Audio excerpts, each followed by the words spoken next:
Yeah, Navy, great football team. I thought they did a really, really good job from a game plan standpoint, but more so from an execution standpoint. Even their adjustments, in-game adjustments, proved to be challenging for our defense.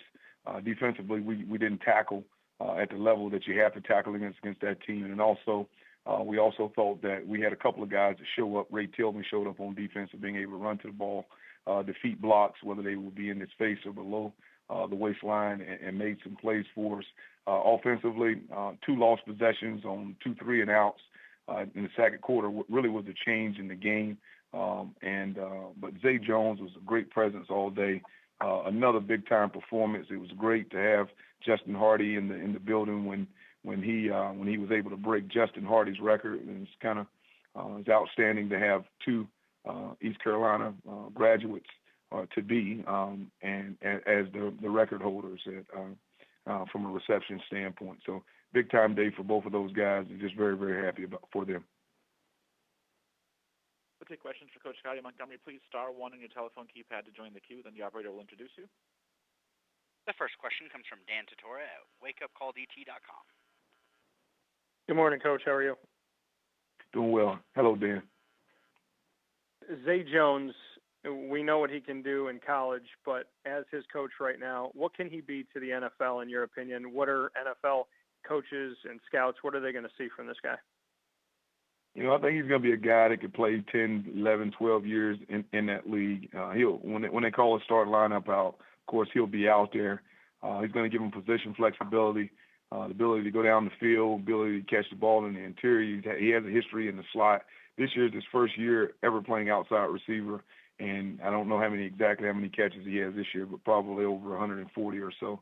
When you're able to switch from inside to outside, go back in during the season, that shows people his aptitude for the game.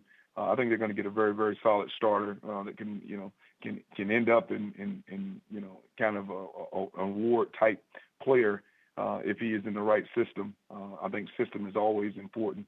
He does need a lot of touches because I think he garners those amount of touches. So I look forward to him going to the right place where they throw it around a little bit, and he plays a long time and makes a lot of plays for some team. And then, Coach, for you in your first season with East Carolina, just what you've taken away from this season so far. Obviously, win-loss, not what you would have liked to have, but what you've learned about this team and what this team's learned about you.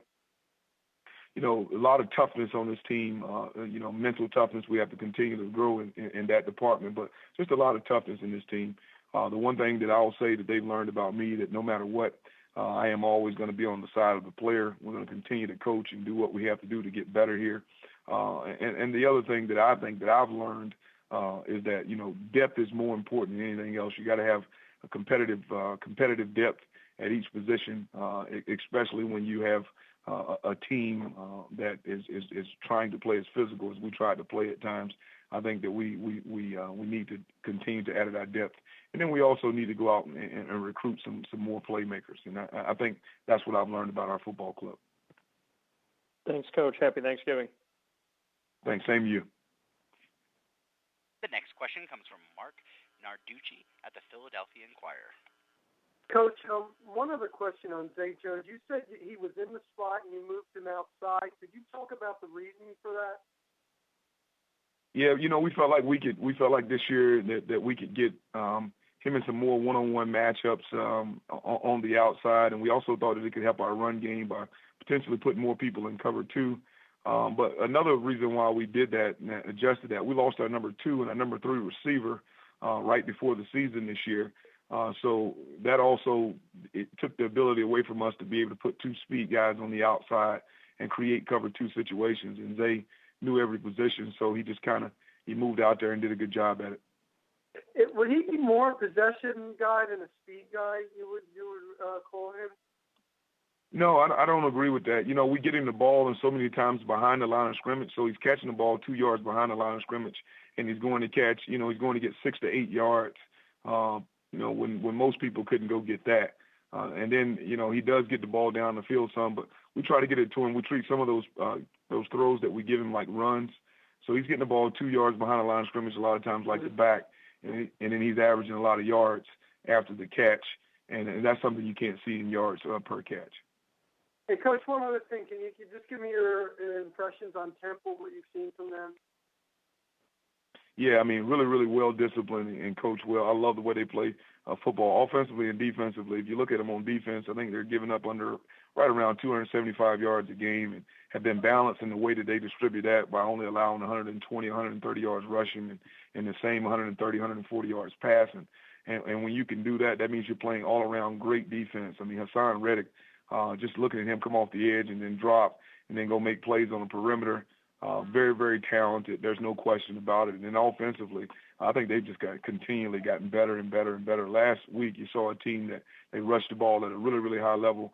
And I thought that even in times when they got in third and longs, they were able to make big plays. And it was really, really good to see.